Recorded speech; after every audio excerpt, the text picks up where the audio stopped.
Welcome, and thank you for being here tonight. Wherever you are, whatever the hour, this is your time now, your time to rest, to let go of the day and all its small demands. There is nothing else you need to do. There is nowhere you need to be. You have arrived, and you are safe, and the only thing being asked of you right now is to breathe. So take a breath. Let it come slowly, filling you gently from somewhere low in your chest, and then release it just as slowly, feeling the weight of your body settle a little deeper into wherever you are lying. Let your shoulders drop. Let your jaw soften. If your eyes are still open, you may close them whenever you like, or simply allow them to rest half-lidded, unfocused, attending to nothing in particular. The room around you will take care of itself. The sounds beyond your walls will carry on without your attention. You do not need to listen to anything except the sound of this voice, and even that you may let drift in and out as you please, like something heard from a great distance, something warm and familiar that requires no effort at all to receive. Let us begin with a stillness. Not the stillness of an empty room, but the stillness of a room that has been occupied for a very long time by someone who works slowly and carefully, whose movements have worn grooves into the air itself. Let us begin in a place where time passes at the pace of lamplight traveling across a wall, where the only urgency belongs to the turning of the earth beyond the window, and even that is too far away to matter. Imagine, if you will, a narrow street in London, sometime in the later years of Queen Victoria's long reign. The year does not matter precisely, and you need not fix it in your mind. It is enough to know that it is an evening in late autumn, that the gas lamps along the pavement have been lit for some hours already, and that a mist has settled over the rooftops and the chimney pots, softening every edge and muffling every sound. The cobblestones are damp. The brick facades of the buildings along this street have taken on a faint sheen, as though they have been gently brushed with water. The mist is not thick enough to obscure the shop fronts, but it is thick enough to make them feel close and quiet, as if each one has drawn a curtain of gauze between itself and the street. Halfway along this row of shops, between a stationer who has already closed for the evening and a tobacconist whose window still shows the amber glow of his remaining stock, there is a door. It is painted a deep, muted green, the color of moss after rain, and beside the door there hangs a small wooden sign.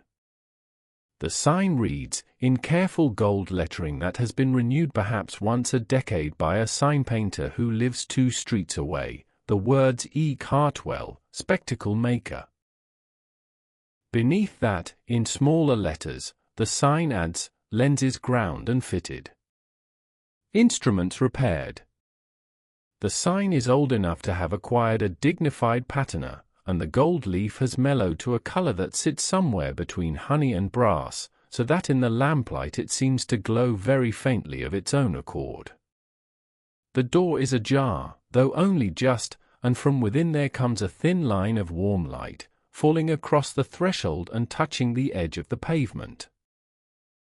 The light is not the flat, white light of gas, nor the unsteady flicker of a tallow candle, but something in between, a steady amber glow produced by a paraffin lamp with a glass chimney, the wick trimmed low and even, the flame no taller than a fingernail.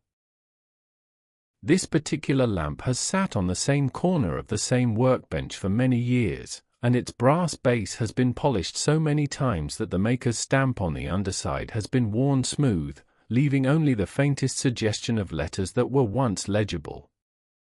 Step inside, if you will, and leave the mist and the damp street behind you. The door opens into a space that is smaller than you might expect, a single room perhaps 12 feet wide and not much deeper, with a ceiling low enough that a tall man would feel the need to stand carefully. The floor is of dark, close-fitted boards, worn smooth by years of quiet footfall, and the walls are lined with shelves and narrow cabinets of a dark wood, possibly walnut, their surfaces rubbed to a soft luster by decades of handling.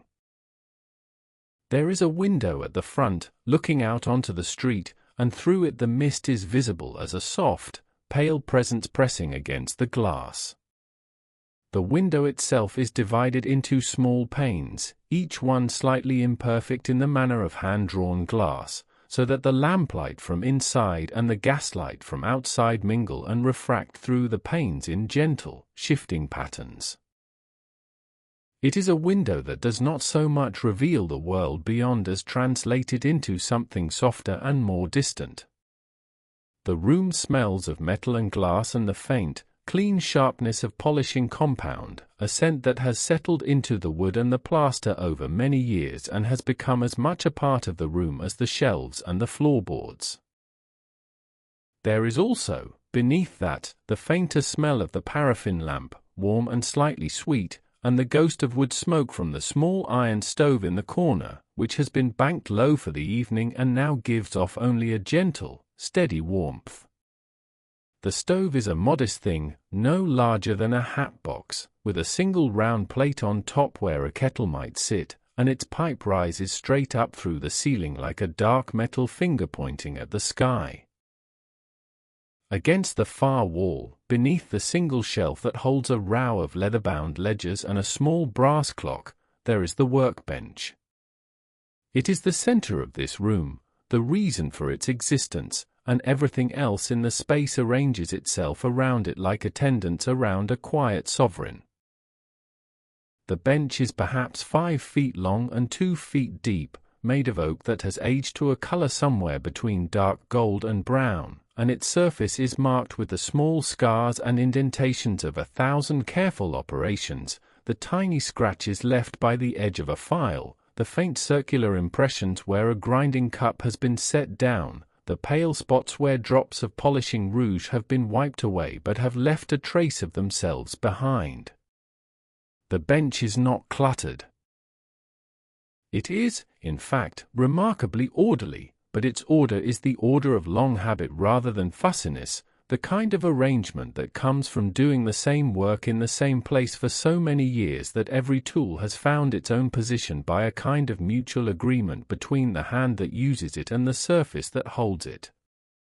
Upon this bench, at this moment, there is laid out a small collection of lenses.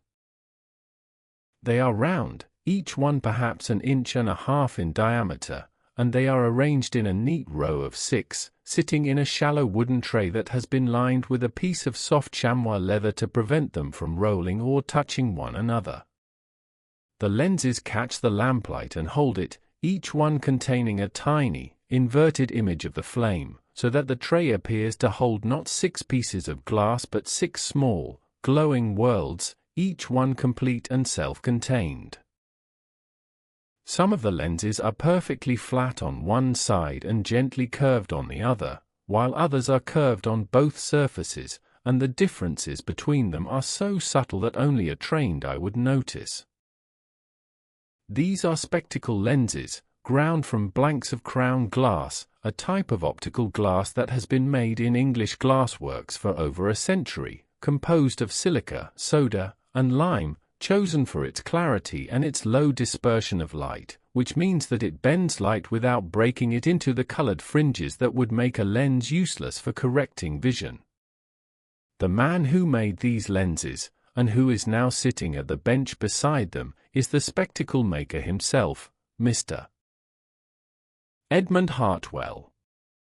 He is a man of perhaps 55, though the lamplight and the quietness of his manner make it difficult to judge his age with any certainty. His hair, what remains of it, is the color of iron, and it is combed neatly back from a broad, lined forehead. His face is narrow and patient, the face of someone who has spent many years looking at small things with great attention, and his eyes, which are a pale, clear gray, have the particular stillness that comes from a lifetime of focusing at close distances. He wears a pair of his own spectacles, wire-framed and perfectly round, with lenses that are so thin and so precisely ground that they seem almost to disappear against his face, becoming simply a part of him, as natural and unremarkable as his eyebrows or the faint lines at the corners of his mouth. His clothing is simple and well kept. A waistcoat of dark grey wool, buttoned neatly over a white shirt whose collar has been softened by many washings.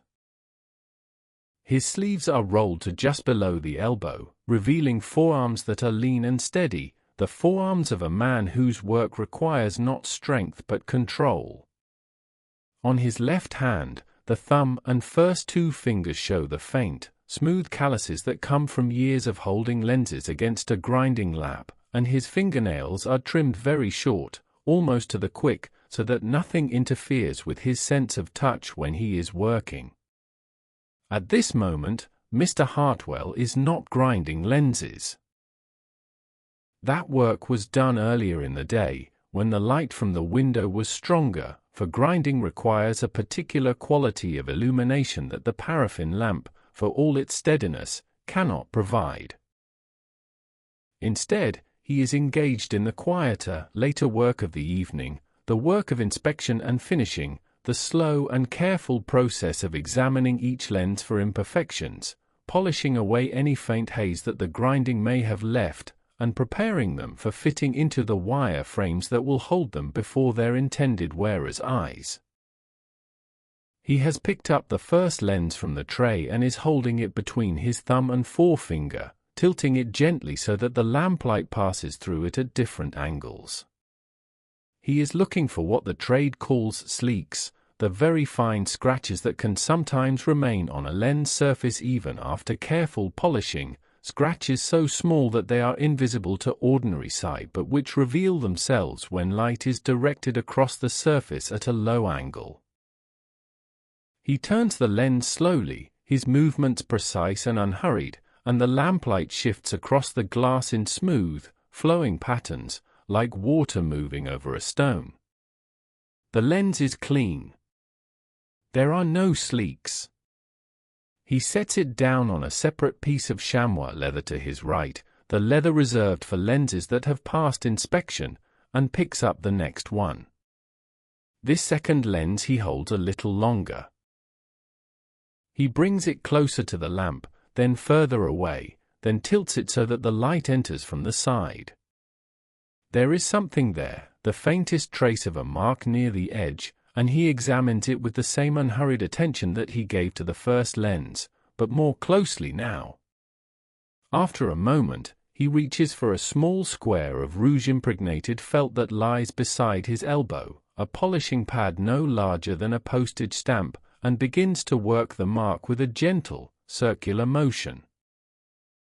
The motion is so slow and so light that it is barely visible, a gesture more like a caress than an act of correction, and as he works, his breathing settles into a rhythm that matches the movement of his hand, slow and even and deep. The small brass clock on the shelf above the bench ticks softly, marking the passage of seconds with a sound so regular and so quiet that it has long since ceased to be a sound at all and has become instead a kind of texture in the silence, something felt rather than heard.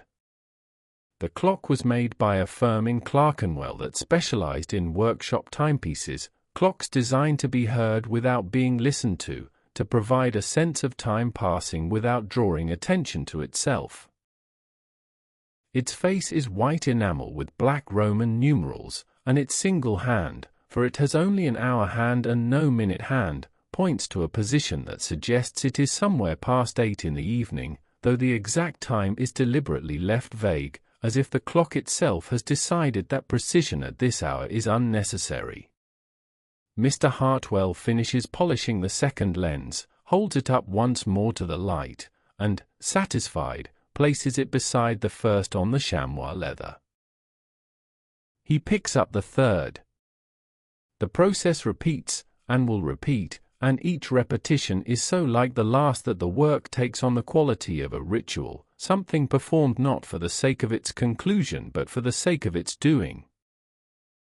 the lenses pass through his hands one by one, each one examined with the same patience, the same care, the same steady attention, and the room around him remains still and warm and quiet, a small enclosure of lamplight surrounded by the vast, damp, mist-filled darkness of the city. Outside the window, the mist has thickened slightly. The gas lamps along the street have become soft, diffuse halos of light, each one surrounded by a corona of moisture that makes it appear larger and more distant than it truly is. The sounds of the city, such as they are at this hour, have grown fainter. A hansom cab passes at the far end of the street, the rhythm of its horses' hooves muffled by the mist into a soft, irregular percussion that fades almost before it can be properly heard. A door closes somewhere. A dog barks once, a long way off, and then is silent. The mist carries these sounds gently, rounding their edges, stripping them of urgency, delivering them to the ear as something closer to memory than to event. Inside the workshop, Mr. Hartwell has reached the fourth lens.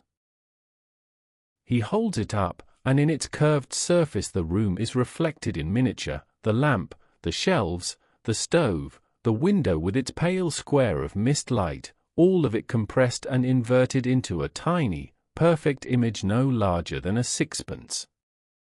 He does not notice the reflection. He has seen it 10,000 times before, and it has become as invisible to him as the ticking of the clock. What he notices, what his trained eye is drawn to, is the surface itself, the quality of its polish, the smoothness of its curvature, the way the light moves across it without interruption or distortion. The lens is perfect. He sets it down. The fifth lens requires a moment more of attention. There is a very slight unevenness in the curvature near one edge, so subtle that it could only be detected by someone who has spent years learning to feel the difference between a true spherical surface and one that deviates from it by a fraction of a thousandth of an inch. Mr. Hartwell detects it not with his eyes but with the pad of his thumb, which he draws slowly across the surface in a motion so delicate that it would not disturb a resting moth. He pauses, considers, then reaches for a small brass-handled tool, a burnisher with a rounded tip of polished agate, and begins to work the edge of the lens with the same slow, circular patience he applied to the earlier polishing. The agate moves across the glass with a sound that is less than a whisper, a sound that exists at the very threshold of hearing, like the brush of silk against silk. This is the work. This is what fills the hours between the closing of the shop to customers, which happened some time ago, and the moment when Mr. Hartwell will bank the stove, trim the lamp, and climb the narrow stairs at the back of the shop to the small set of rooms where he lives above the workshop. The work is unhurried because there is no reason for haste. The spectacles that these lenses will become are not needed urgently. They have been ordered by a retired schoolmaster in Islington who called at the shop 10 days ago, a tall, gentle man with a stoop that suggested many years spent bending over desks and exercise books, and who required a new pair of reading spectacles because his old ones, which Mr. Hartwell had also made, some 7 years earlier, were no longer quite strong enough for the small print of the railway timetable. The schoolmaster will return next Tuesday to collect them. There is time. There is always time, in this room, for the work to proceed at its own natural pace. Mr. Hartwell sets the fifth lens down, satisfied now with its edge, and picks up the sixth and last. This one is the simplest of the set, a plain convex lens with a relatively gentle curvature, intended for the schoolmaster's weaker eye. He examines it briefly, finds nothing to correct, and places it with the others. The tray of lenses waiting to be inspected is now empty. The row of finished lenses on the chamois leather is complete.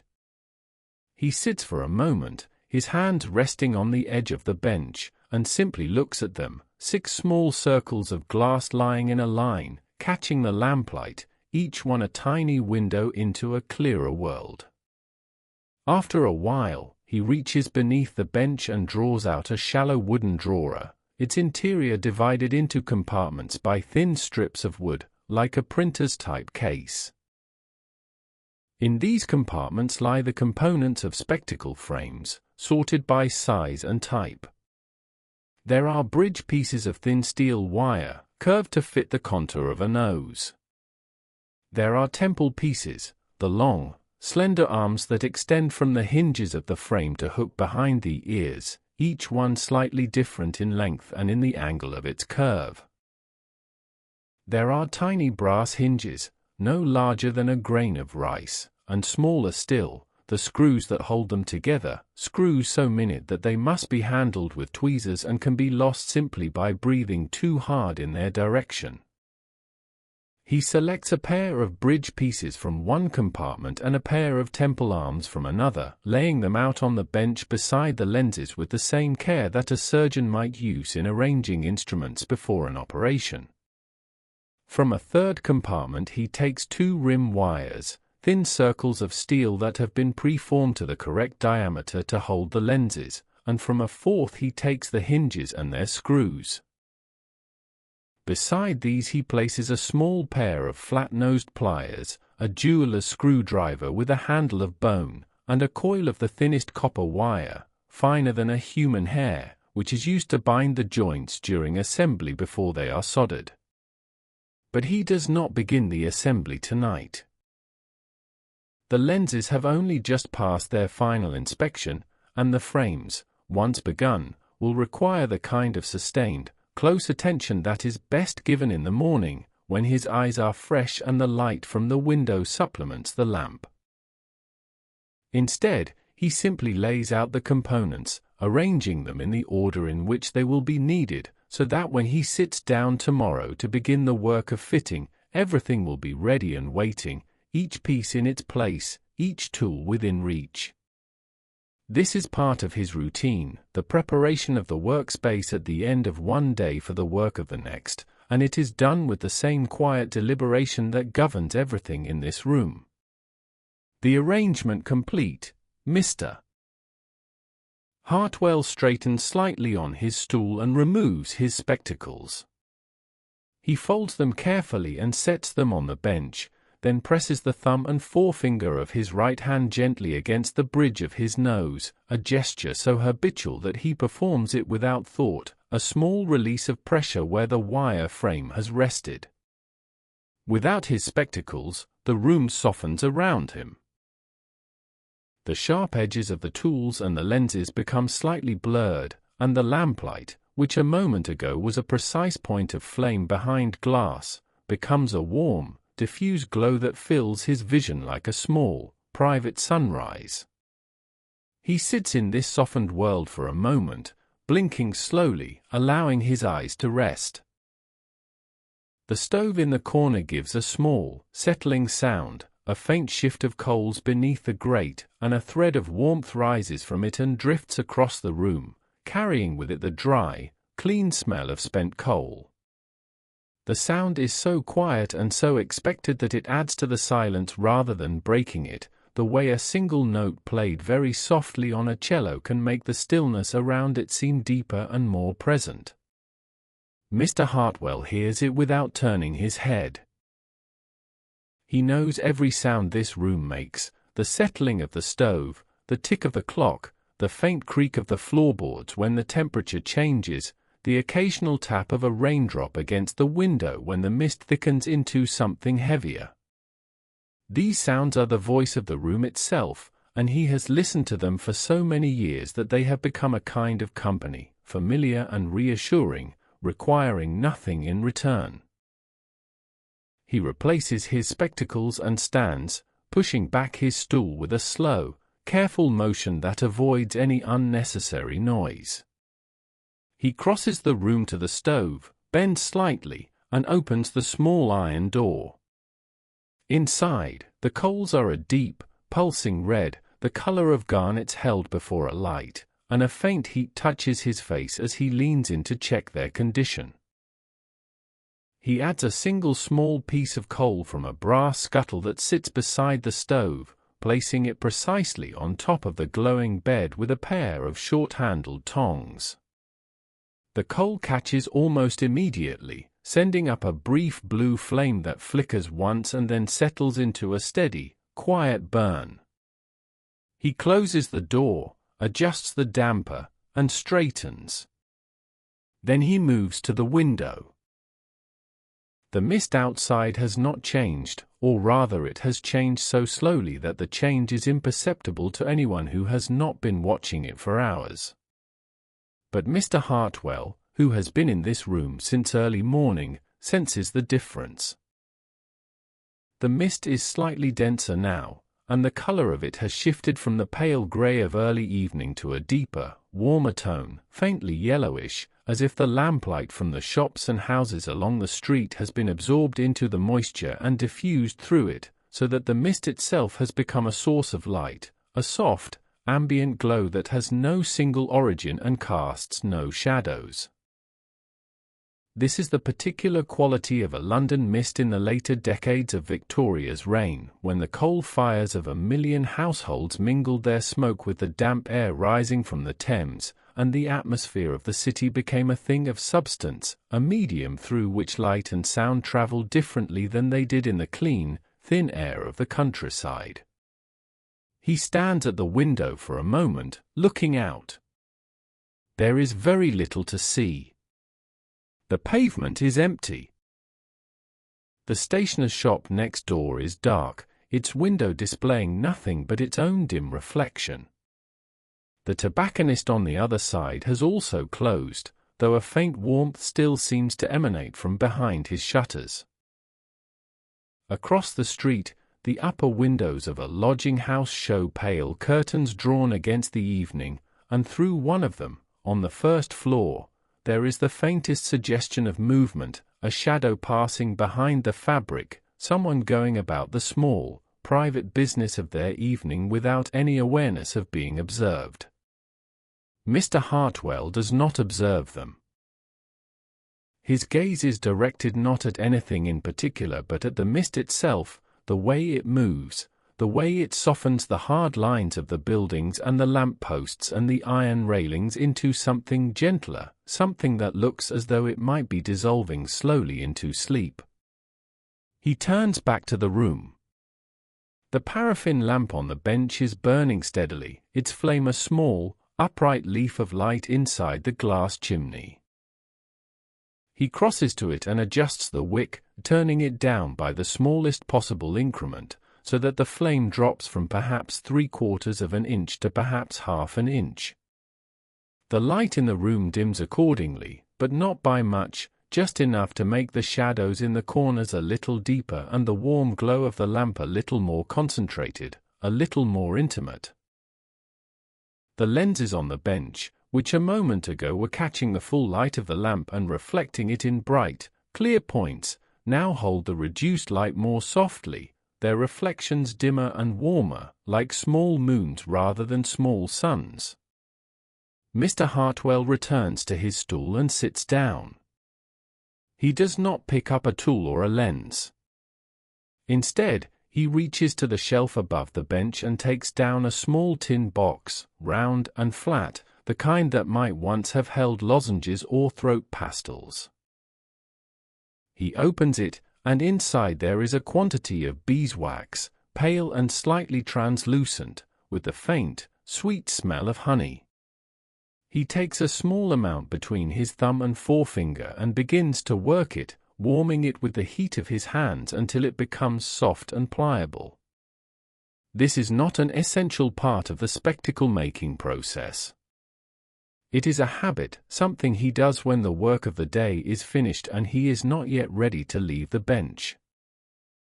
The beeswax is used occasionally to coat the threads of the tiny screws that hold the hinges of spectacle frames together, to prevent them from working loose, but tonight he is simply kneading it, working it between his fingers in a slow, repetitive motion that occupies his hands and allows his mind to settle into the quiet of the evening.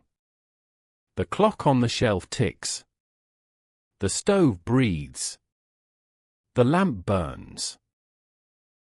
Outside, the mist moves in its slow, invisible currents, and the city beyond the window continues its vast, quiet existence, millions of lives proceeding in their own small rooms, each one enclosed in its own circle of lamplight, each one surrounded by the same damp, yielding darkness. Mr. Hartwell needs the beeswax and thinks of nothing in particular, or rather, he thinks of everything in the way that one does when the mind is allowed to drift without direction, thoughts rising and falling like the small blue flames that occasionally appear and disappear along the edge of a banked coal fire.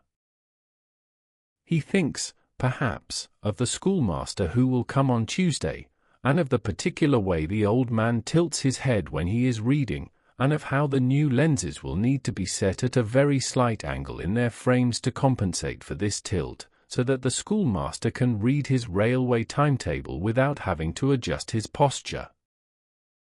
He thinks, perhaps, of the glass itself, of the way it felt under his hands when he was grinding it this morning, the smooth resistance of the crown glass against the iron lap, the fine grit of the abrasive between them, the slow emergence of the correct curvature as material was removed grain by grain.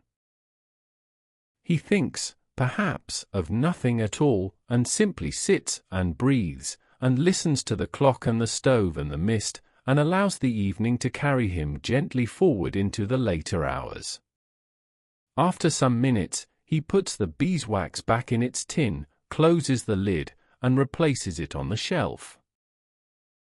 He draws the shallow tray of finished lenses toward him once more and covers them carefully with a second piece of chamois leather, tucking the edges underneath so that the lenses are enclosed and protected from any dust that might settle during the night. He does the same with the frame components, placing a square of soft cotton over the bridge pieces and temple arms and hinges, so that they too are covered and waiting. The bench, when he is finished, looks as though it has been prepared for sleep, its contents tucked in and resting, everything in its place, everything quiet. He stands once more, and this time the standing has a sense of finality to it, a sense that the working day, which began many hours ago with the opening of the shutters and the lighting of the lamp and the first careful strokes of the grinding lap, has now reached its natural conclusion. He moves to the front of the shop, to the door that opens onto the street, and draws it closed. The latch engages with a soft, precise click, a sound made by a mechanism that has been oiled and maintained with the same care that Mr. Hartwell gives to everything within his reach. He slides the bolt into place, a flat bar of iron that fits into a socket in the door frame with a whispered thud. The door is closed. The street is shut out. The room is complete. He pauses by the door and looks back at the workshop. The lamp on the bench casts its steady light across the covered lenses, the arranged tools, the dark wood of the shelves, the pale face of the clock. Everything is as it should be. Everything is where it belongs. The room has the look of a place that has been well used and well cared for, a place where the work of many years has left its mark not as wear but as character, as depth, the way a river shapes the stone of its bed not into roughness but into smoothness, each passing day removing something unnecessary and leaving something essential behind. Mr. Hartwell crosses back to the bench one final time. He checks the lamp, ensuring that the wick is trimmed and the oil reservoir is sufficient for the flame to burn safely through the night at its lowest setting, for he does not extinguish it entirely. He has always left the lamp burning at its lowest when he retires, a habit that serves no practical purpose he could name but which feels necessary nonetheless, as though the room itself requires a small, steady source of light to sustain it through the dark hours, the way a sleeping body requires the steady rhythm of its own heartbeat. The lamp, turned down to its lowest, produces a glow that is barely more than a suggestion, a faint warmth of color in the glass chimney, just enough to keep the darkness from becoming absolute. He takes a last look at the window. The mist presses against the glass from outside, and the lamplight presses back from within, and between them there is the thin, cool surface of the pane, holding the two worlds apart. The reflections of the lenses, even beneath their chamois covering, seem to glow faintly, as though the glass remembers the light it held earlier and is slowly releasing it into the room. There is a narrow door at the back of the workshop, beside the stove, and behind it a steep and narrow staircase that leads up to the rooms above. Mr. Hartwell opens this door and stands for a moment on the bottom step, one hand on the banister, looking back into the workshop. The room is quiet. The clock ticks.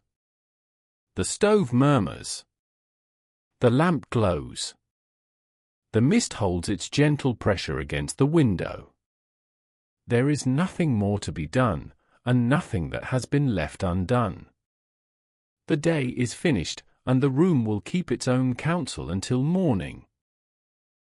He begins to climb the stairs, and as he does, the sounds of the workshop, the tick of the clock, the breath of the stove, the faint hiss of the lamp, grow softer with each step, receding behind him like sounds heard from across a widening stretch of water.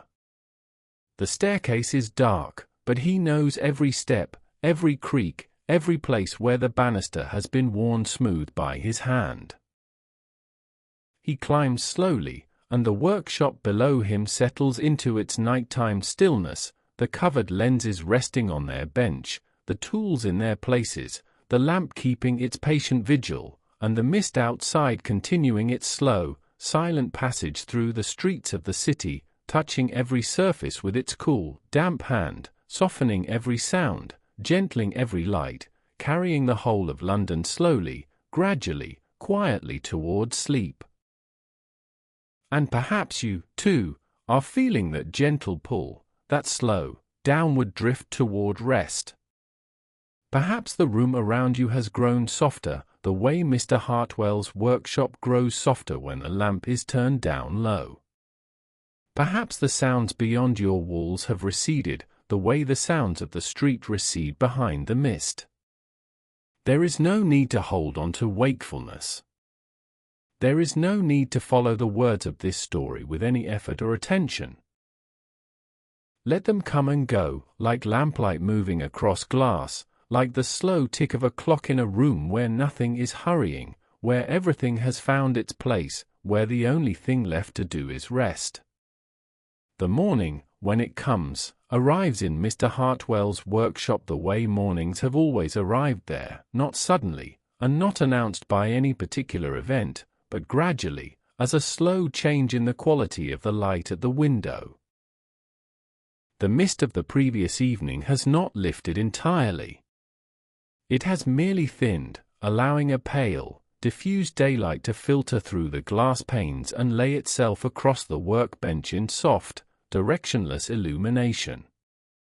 There are no sharp shadows. The light has the quality of light seen through fine linen, even and gentle, coming from everywhere and nowhere at once. The paraffin lamp, which burned all night at its lowest setting, now appears almost invisible against the morning light, its flame reduced to a transparent shimmer that can only be seen if one looks directly at it. Mr. Hartwell descends the stairs, his steps slow and regular, each footfall landing on the same worn spot that has received it every morning for the last 23 years. He is dressed as he was the evening before, or nearly so. The waistcoat is the same, but the shirt is fresh, and he has added a plain cotton apron that ties behind his back and covers him from chest to knee, protecting his clothing from the fine dust of glass and metal that is an inevitable companion of his trade. His spectacles are already in place, and through them the room comes into focus with the particular clarity that only well-made lenses can provide, every edge sharp, every surface defined, the world rendered in the precise detail that the spectacle maker's art is designed to deliver. He crosses to the stove, opens the door, and finds the coals reduced to a bed of pale grey ash with, at its center, a single point of dull orange, the last ember of the piece of coal he added the night before. He rakes the ash gently to one side, adds a handful of kindling from a small box beside the stove, and blows on the ember, a long, slow breath that brings it back to a reluctant life. The kindling catches, and a small fire begins to build, its crackling the first real sound the room has heard since the clock ticked through the silent hours of the night. He adds coal, small pieces at first, then larger ones, and within a few minutes the stove is drawing well, its chimney pulling the air upward with a faint, steady hum, and the room begins to warm. He fills a kettle from an earthenware jug that sits on a shelf beside the stove and places it on the round plate above the fire. The kettle is copper, old and well used, its surface marked with the faint bluish tarnish that comes from years of contact with heat. It will take some time to boil, and in the meantime Mr. Hartwell turns his attention to the bench. He removes the chamois leather from the lenses, lifting it gently from both sides at once so that it does not drag across the polished surfaces beneath. The 6 lenses are exactly as he left them, lying in their row, each one a small disk of clarity in the pale morning light. He removes the cotton square from the frame components as well, and the bridge pieces and temple arms and tiny hinges are revealed, also undisturbed, arranged in their precise order, ready for the day's work. Before he begins, he performs a small ritual that he has performed every working morning for as long as he can remember.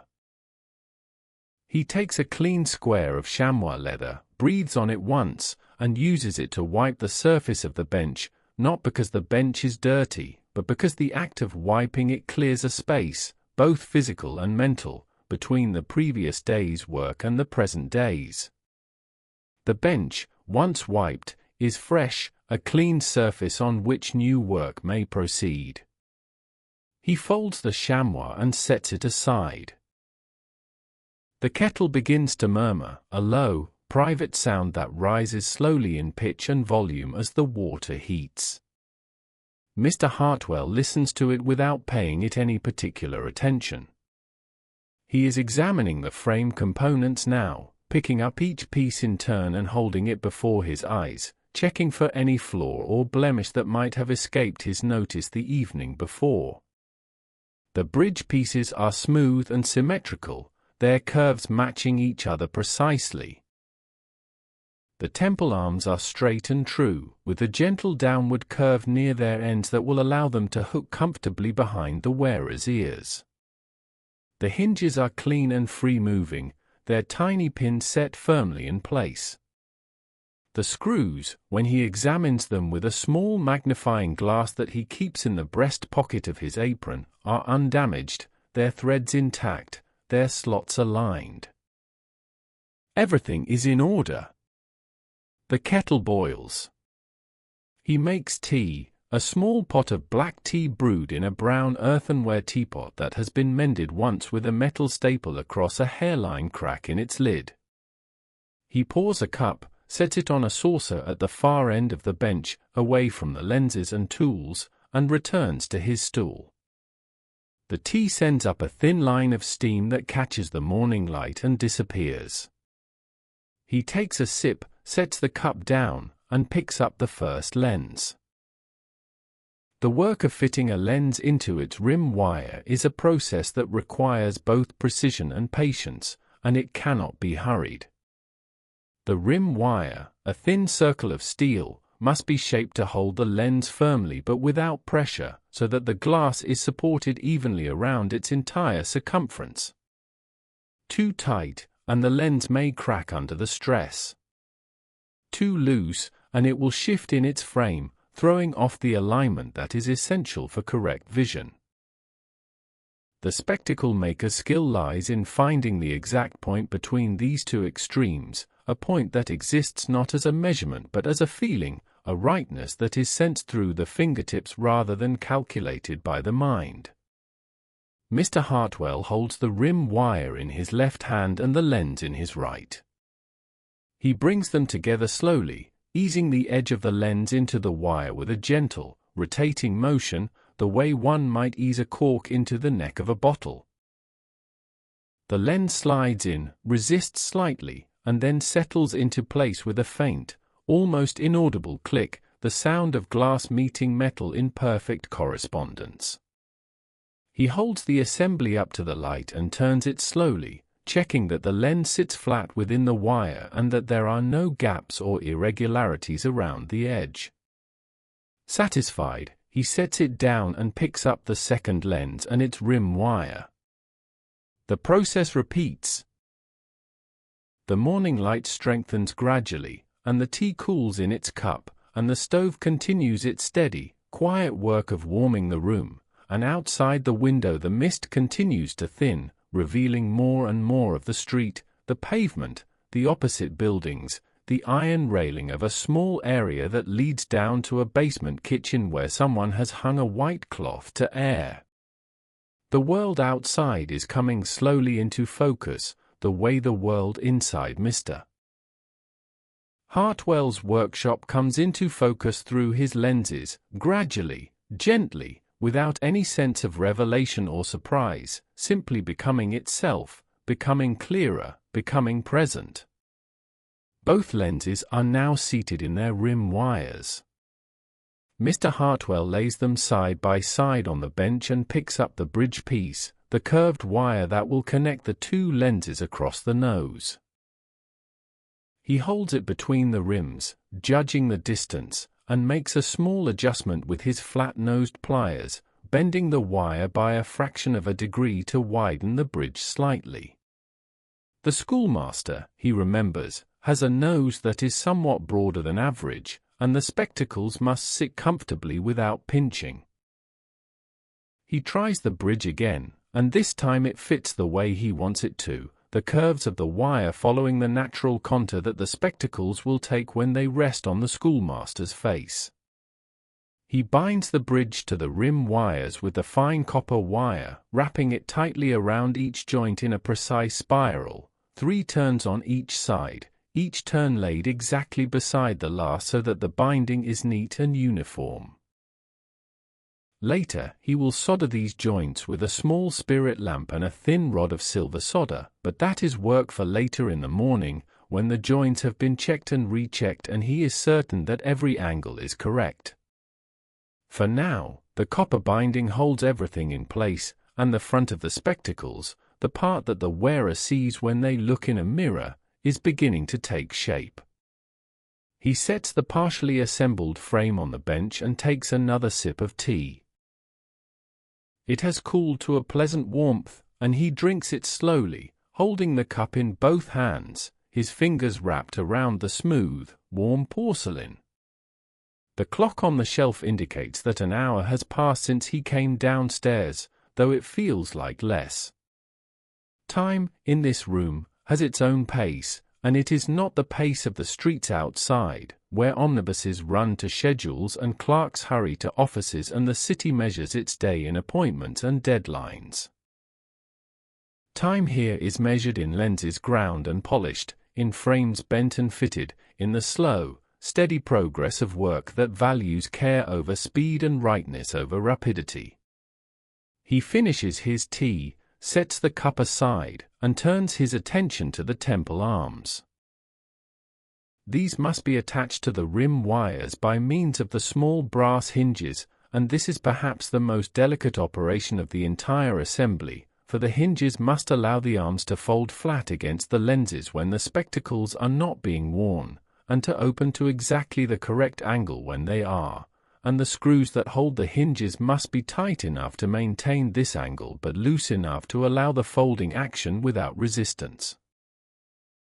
It is a balance, like so much of this work, a balance achieved not by measurement but by feel, by the pressure of the screwdriver against the slot of the screw, by the resistance of the hinge as it opens and closes, by the small, precise judgments that the spectacle maker's hands have learned to make over the course of many years and many thousands of pairs of spectacles.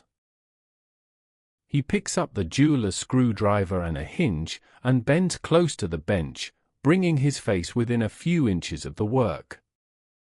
The morning light falls evenly across the metal, and through his own spectacles every detail is sharp and clear, the thread of the screw, the grain of the brass, the fine marks left by the file on the hinge plate. He positions the hinge against the rim wire, holds it steady with the tip of one finger, and begins to drive the screw. The screwdriver turns. The screw bites. The hinge draws tight against the wire. And in the street outside, the mist continues its slow retreat, and the morning continues its slow arrival, and the room continues to hold its quiet, steady warmth, and the clock continues to tick, and the work continues to proceed, one small, careful step at a time, toward a completion that is not hurried and not delayed, but simply allowed to happen at the pace that the work itself requires. And you, listening, need not follow these details with any particular attention. Let them pass over you like the sound of rain on a window, like the sound of the clock in the workshop, something that is there and does not need to be grasped or understood or remembered.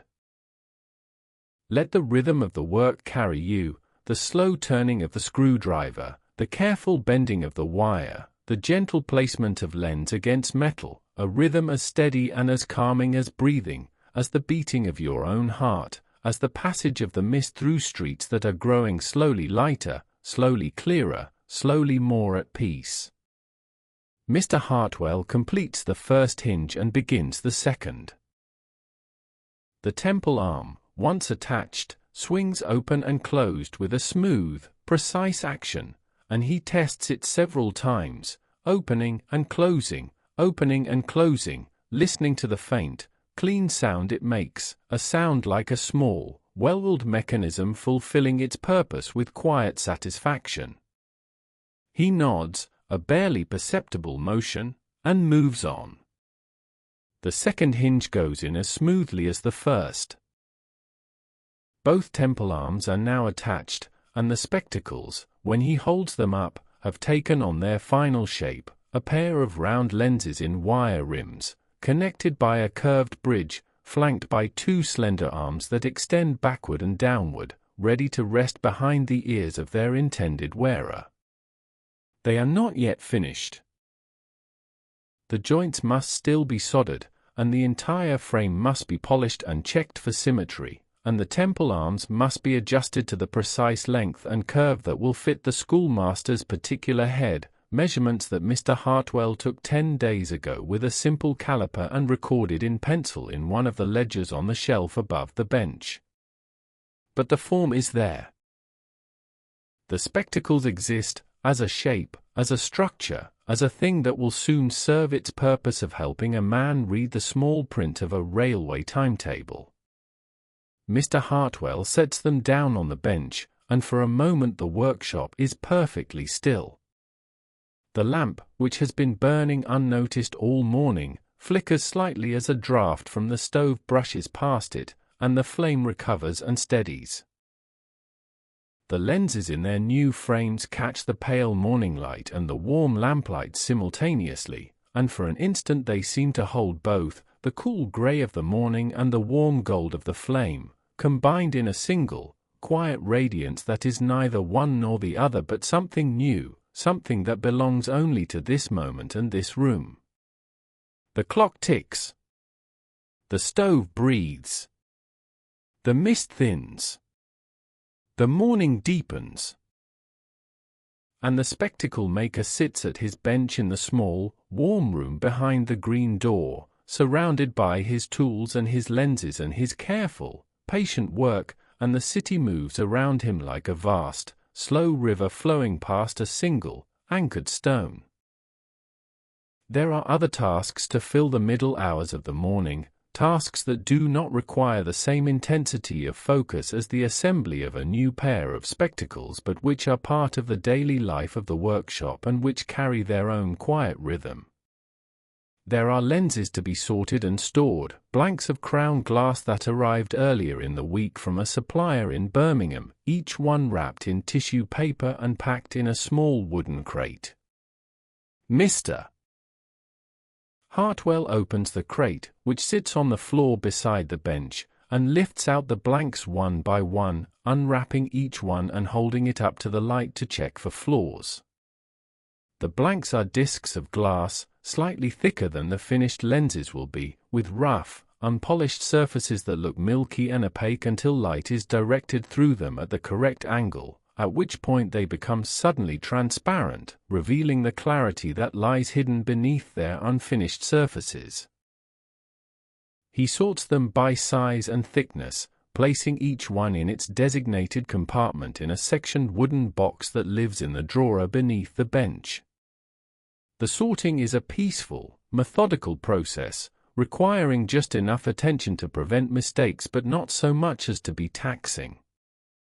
His hands move with the unconscious economy of long practice, each gesture smooth and purposeful, no movement wasted.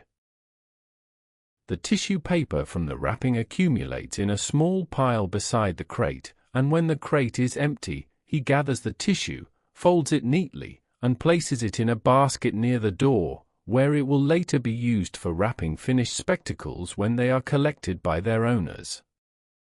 The morning post arrives.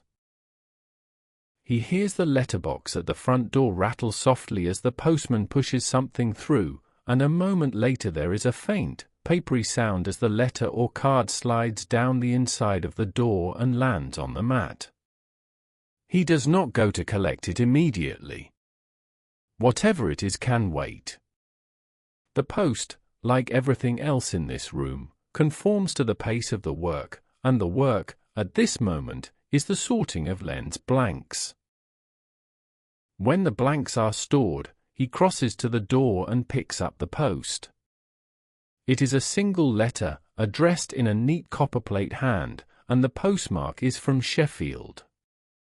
He recognizes the handwriting.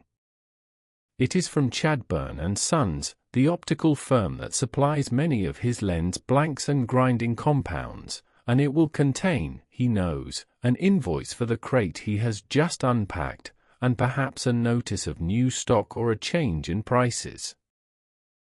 He opens it with a small bone-handled letter knife that he keeps on the shelf beside the clock, and reads it standing by the door.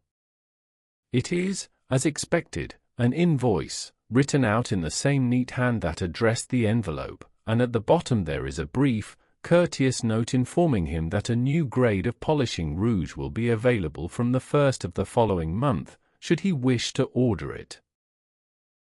He folds the letter, tucks it into the ledger that deals with accounts, and returns to the bench. The morning continues. The mist outside has thinned to almost nothing now, and the street is visible in its full, unremarkable detail, the damp cobblestones, the dark brick facades, the gas lamps standing dormant in the daylight like sentries relieved of their watch. A few people pass on the pavement, their footsteps audible through the window glass as a soft, irregular rhythm. A woman in a dark coat and bonnet walks past without looking in. A boy runs, his boots striking the cobblestones with a quicker, lighter tempo. A cart drawn by a single grey horse moves slowly along the centre of the street, its wheels turning with a low, continuous rumble, and the horse's breath is visible in the cool air as brief, white puffs that dissolve almost immediately. Mr. Hartwell pays no attention to these passings. They are the background of his days, as constant and as unremarkable as the ticking of his clock, and they require no more of his attention than the clock does. His world, his real world, the world that engages his mind and his hands and his care, is the world of the bench, the lenses, the wire, the glass, the small, precise operations that transform raw materials into instruments of clarity. Everything beyond the window is pleasant but peripheral, a dim accompaniment to the central occupation of his life. He picks up the spirit lamp now, a small brass vessel with a flat base and a narrow spout from which a cotton wick protrudes. He lights it with a match, and a pale, almost invisible flame appears, burning with a steady, heatless-looking intensity that belies its actual temperature. This is the soldering flame, and with it he will now fix the joints of the schoolmaster's spectacles permanently, replacing the temporary copper bindings with neat, strong joints of silver solder that will hold the frame together for years. He positions the partially assembled spectacles in a small brass clamp that holds them steady on the bench, and takes up a thin rod of silver solder and a tiny brush dipped in flux, a paste that cleans the metal surfaces and allows the solder to flow smoothly into the joint. He applies the flux to the first joint, brings the spirit lamp close, and touches the tip of the solder rod to the point where the bridge wire meets the rim wire. There is a moment of stillness, and then the solder flows, a tiny bright river of liquid metal that runs along the joint and fills it with a smoothness and precision that no mechanical process could match. He removes the flame, and the solder solidifies almost instantly, becoming a small, neat fillet of silver that joins the two wires as surely as if they had been forged from a single piece. He moves to the second joint, and then to the hinges, soldering each one with the same care, the same steady hand, the same quiet attention. The spirit lamp hisses softly as it burns, a sound like a cat breathing in sleep, and the flux gives off a faint, acrid smell that is sharp but not unpleasant, a working smell, a smell that belongs to this room and this craft and this man's long career. When the soldering is finished, he extinguishes the spirit lamp and allows the frame to cool in its clamp. While it cools, he prepares a small basin of warm water and a soft cloth, and when the frame is cool enough to handle, he removes it from the clamp and washes it gently, rinsing away the residue of the flux and any tiny particles of solder that may have splashed during the process. The frame, when it emerges from the water, is clean and bright, the silver solder gleaming at each joint like tiny jewels. He dries it with the cloth and holds it up to the light. The spectacles are nearly complete. The lenses sit clear and bright in their rims. The bridge curves gracefully between them. The temple arms open and close with a smooth, precise action. The joints are solid and neat. All that remains is the final polishing and the adjustment of the temple arms to the correct length and angle, work that he will do this afternoon, when he has eaten his midday meal and the light from the window is at its strongest. He places the spectacles carefully on a small velvet-lined tray that he keeps for finished or near-finished work, and covers them with a square of soft cloth. Then he sits back on his stool, folds his hands in his lap, and simply rests for a moment, looking at the covered tray with the quiet satisfaction of a man who has done his work well and knows it. The room is warm and still. The clock ticks. The stove breathes. The light from the window falls evenly across the bench, illuminating the tools and the materials and the covered lenses with a gentle, impartial clarity. Outside, the last traces of the morning mist dissolve into the air, and the street emerges fully into the pale, cool light of an autumn day in London, and the city goes about its business, and the spectacle maker rests. And perhaps you, too, are resting now, more deeply than before, more quietly, more completely.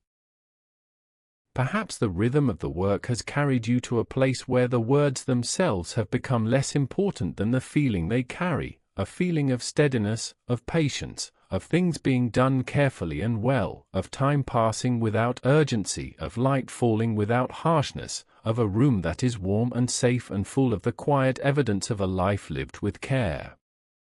Let that feeling hold you. Let it surround you the way the lamplight surrounds the lenses on the bench, gently, evenly, without any sharp edges or sudden changes. There is nowhere else to be. There is nothing else to do. There is only this moment, this quiet, this rest. The afternoon in the workshop passes much as the morning did, in small, careful tasks performed with unhurried attention. Mr. Hartwell eats his midday meal upstairs, a simple plate of bread and cold meat and a second pot of tea, and returns to the bench feeling rested and clear-eyed. The light from the window is indeed stronger now, a pale but steady illumination that reaches all the way to the back of the room, and in this light he undertakes the final adjustments to the schoolmaster's spectacles. He uncovers the tray and takes the spectacles in both hands, holding them at arm's length and looking at them with a critical eye that has been trained over many years to detect the smallest asymmetry. The frame appears straight and true. He places it on the bench and consults the ledger in which he recorded the schoolmaster's measurements, running his finger down a column of numbers written in pencil, each one precise and legible. He reads off the temple length, the bridge width, the vertex distance, the pantoscopic angle, and compares each number to the spectacles before him. The temple arms require a slight shortening, perhaps 3 mm on each side, and a small increase in the angle of their downward curve near the tips. He takes up his pliers and makes the adjustment, bending the wire with a slow, controlled pressure that moves the metal by tiny increments. He checks, adjusts again, checks once more. The second arm receives the same treatment. When he is satisfied, he opens and closes the arm several times, feeling the resistance of the hinges, the balance of the frame, the way the spectacles sit when he places them on the bench in their open position. They rest evenly, both arms touching the surface at the same point, both lenses level, the bridge centered. They are ready. He polishes the frame with a soft cloth, removing any fingerprints or marks that the adjustment may have left, and the wire shines with a clean, understated brightness, not flashy or ornamental but quietly well-made, the kind of brightness that speaks of good materials and careful workmanship. He picks up the spectacles one final time, holds them at arm's length, and looks through the lenses at the room beyond. The room appears, through the schoolmaster's prescription, slightly magnified and very slightly distorted, as it must, for the lenses are ground to correct the particular deficiency of the schoolmaster's eyes, not his own.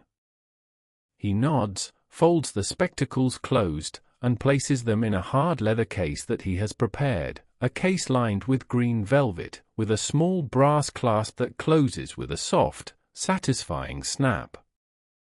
The case goes on the shelf beside the ledger, and a small label in Mr. Hartwell's careful hand is placed beside it, reading the schoolmaster's name and the date of the expected collection. The work is done. The spectacles are finished.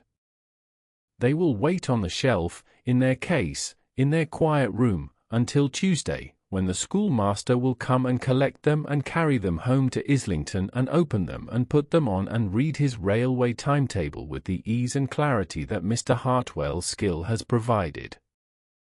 The afternoon light begins to soften.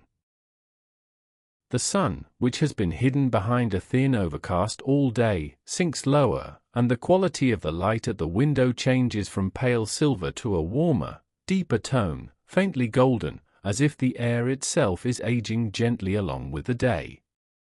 Mr. Hartwell lights the paraffin lamp again, though there is still enough natural light to work by, because the lamp has become his companion, and the room does not feel quite complete without its small, steady flame. He turns now to other work, smaller tasks, maintenance and preparation. He oils the grinding lap, a heavy disc of cast iron that sits on a low stand in the corner of the workshop, rubbing a thin film of machine oil across its surface to prevent rust and to keep it smooth. He sorts through a box of used polishing pads, separating those that still have useful life from those that are worn out and must be discarded. He sharpens the edge of a small file, drawing it across an oil stone with a slow, rhythmic motion that produces a sound like a long, soft exhalation. He wipes down the shelves above the bench with a dry cloth, removing a barely visible film of dust that has accumulated since the last time he performed this task, several days ago. These are the small, unglamorous tasks that sustain the workshop, the daily acts of care and maintenance that keep the tools sharp, the surfaces clean, the materials in order, and the room itself in a state of readiness for whatever work may come. They are not exciting. They are not even interesting, in the way that the assembly of a new pair of spectacles is interesting. But they are necessary, and Mr. Hartwell performs them with the same quiet attention that he gives to everything, as though each task, no matter how small, deserves the full measure of his care. The light at the window fades further. The lamp assumes more of the burden of illumination, and the room returns to the warm, enclosed feeling of the previous evening, a small world of golden light surrounded by the slowly gathering darkness of the autumn afternoon. The stove, which has been burning steadily all day, continues to radiate its gentle warmth, and the room is comfortable, almost drowsy, a place that invites stillness and rest. Mr. Hartwell finishes his tasks and returns to the bench. He sits on his stool, and for a long moment he simply sits, his hands folded on the edge of the bench, his eyes resting on the familiar landscape of his workspace. The tools, the trays, the compartments of wire and screws and hinges, the covered case of the schoolmaster's spectacles on the shelf, the clock with its single hand pointing toward the early evening, the lamp with its steady flame, the window with its darkening view of the street. All of it is as it was, and as it will be, and as it has been, and in that continuity there is a kind of peace that is deeper than mere contentment, a peace that comes from knowing one's place in the world and finding it sufficient. Outside, the mist is returning. It arrives not as a sudden change but as a gradual thickening of the air, a softening of the outlines of the buildings across the street, a blurring of the gas lamps as they are lit, one, by the lamplighter making his evening rounds. Mr. Hartwell watches the lamplighter through the window, a distant figure moving from lamp to lamp with a long pole tipped with a small flame, reaching up to ignite each mantle with a practiced, economical motion. The lamps come to life one after another, each one a small, warm bloom of light that pushes back the encroaching darkness by a few feet, and the street, which a moment ago was growing dim and featureless, is once again defined by these small pools of illumination, each one separate, each one sufficient, each one holding its own small portion of the night at bay.